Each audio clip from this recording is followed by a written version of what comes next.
the second civil rights movement, you talk a lot about the dynamic between Barack Obama and what he represented, and as you mentioned, Black Lives Matter and what that means to the second civil rights movement. Explain that dynamic.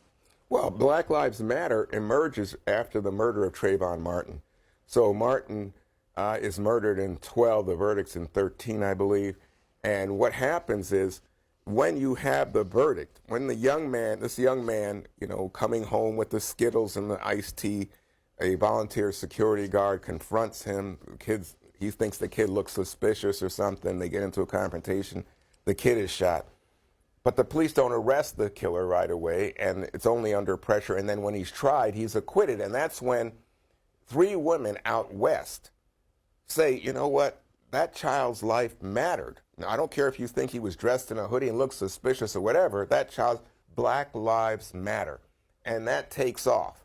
And, of course, you have other cases that occur after that. Eric Garner, for example, maybe most famously Michael Brown in Ferguson, Missouri, which I reference at the start of the book, about whether Obama will go to Ferguson.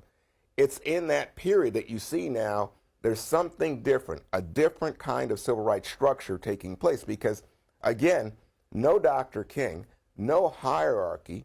This Black Lives Matter movement is kind of all over, and it's all over the internet, and it can be in one city under one group of people, another city under another group of people, and it's just a different kind of movement. And then you get what I think is really striking is the opposition forms, and it forms in part in opposition to Obama. You get the Tea Party opposition, not only to spending and the bailouts for the financial institutions, you know, they're saying he's bailing out Wall Street, not Main Street, but then, of course, with the Affordable Care Act, I think it really, really takes shape.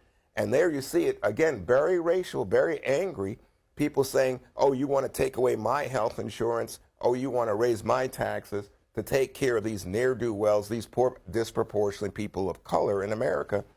It really is striking. And I think this is one of the ongoing tensions and dramas of even this moment in the second civil rights movement, John, that you see that the people in the leadership of Black Lives Matter, and especially some of the activists in the local communities, can you imagine?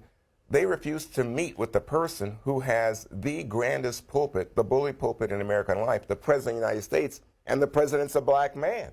You would think, oh, yes, they would see an opportunity here to influence public policy and politics, but in fact, they're sort of dismissive of politics and politicians as, oh, you know, those people, they're kind of cynical about the role of politics in American life and don't see it as honest and authentic.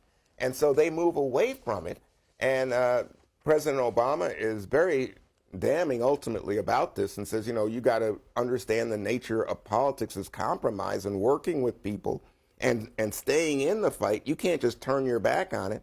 And of course, from that perspective, it leads to the defeat of Hillary Clinton in 2016 because you see black turnout really go down and the questions about, oh, is Hillary Clinton dedicated to this movement and all that.